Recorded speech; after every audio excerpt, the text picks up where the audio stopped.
किसी की छाया में रहकर व्यक्ति पलता है। अपनी भीतर की ज्योति को जागृत करने के लिए गुरु की शरण ग्रहण करनी पड़ी। फालतू पत्थर को काटकर अलग कर दिया जाए तो अंदर से भगवान की मूर्ति निकल आती है। मनुष्य इस संसार में किसी न किसी का अनुकरण करके जीता है, किसी की नकल करता है, किसी का अनुचरण करता है, किसी के पीछे पीछे चलता है और किसी का अनुसरण रहता है, किसी की छाया में रहकर व्यक्ति पलता है। तो हम लोग किसी को तो अपना आइडियल मानते ही हैं, लेकिन सीखना, जानना, कुछ बनने की चाह बनाए रखना और अपने भीतर की ऊर्जा का उपयोग अपने आप को ऊपर उठाने में प्रयोग करना, ये जिस शक्ति के द्वारा प्रेरणा मिलती है, जो हमें उत्साहित करता है, उसकी भूमिका साधारण नहीं है। इसलिए कहा जाता है कि सारे रिश्ते कीमती हो सकते हैं, सभी रिश्तों से कीमती अगर कोई रिश्ता हो सकता है वह गुरु का रिश्ता है। ऐतिहासिक भूमिका यदि हम लोग देखते हैं तो जिन जिन लोगों के जीवन में गुरु की भूमिका रही, राम जी जिस भगवत शक्ति से युक्त थे, वह उनका भगवत रूप जागृत हुआ जब जीवन में गुरु वशिष्ठ का पदार्पण हुआ। इससे ये पता लगता है कि भगवान भी अगर धरती पर जन्म लेकर आएँ और मनुष्य की देह धारण करें तो गुरु उनको भी करना पड़ता है। जैसे कृष्ण भगवान को भी संदीपनी की शरण में जाकर अपनी भीतर की ज्योति को जागृत करने के लिए गुरु की शरण ग्रहण करनी पड़ी।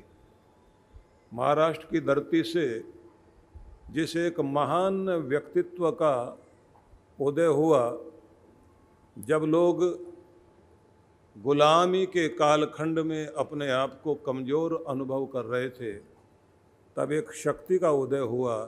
वह शक्ति थी छत्रपति शिवाजी के रूप में। और उस शक्ति ने उस समय जब मुगलों के साथ लोग अपनी बेटी तक के रिश्ते करने लग गए थे, ऐसे में दक्षिण पश्चिम भारत से जो सूरज उगा था वीरता का, वह सूरज कोई और नहीं, शिवाजी ही था, जिसने भारत को एक बहुत बड़ी शक्ति दी। लेकिन उस सूर्य के पीछे अगर हम देखते हैं कि शक्ति कौन सी थी, तो समर्थ गुरु रामदास दिखाई देते हैं, जिनकी कृपा से शिवाजी छत्रपति शिवाजी बनकर खड़े हुए। मतलब ये है कि जीवन में योग्यतम होने के लिए योग्यतम गुरु की आवश्यकता है, जो आपके जीवन के अंदर वह सब चीज़ें पैदा कर दे कि जिसे देखकर लोग ये कहें कि कुछ लोग इतिहास पढ़ते हैं और कुछ लोग इतिहास गढ़ते हैं। तो जिनके कारण व्यक्ति ऐसा इतिहास गढ़ जाए कि दुनिया उनको देख कर के दांतों तले उंगली तो दबाए, पर उससे भी ज़्यादा उसकी नकल करे, उसके पीछे चले। ये सब व्यक्तित्व निर्मित होता है कि आपका प्रेरक तत्व कौन है, आपको जगाने वाला कौन है। जैसे पत्थर के अंदर कोई देवता की मूर्ति है, पर उस पत्थर के अंदर के फालतूपन को काटने वाला शिल्पी जरूर चाहिए। फालतू पत्थर को काटकर अलग कर दिया जाए तो अंदर से भगवान की मूर्ति निकल आती है। ऐसे ही हर आदमी के अंदर भगवत तत्व है, गुरु ही है, जो छांट करके काट करके फालतू चीज को निकाल देगा और आपके अंदर के देवता को जागृत कर देगा।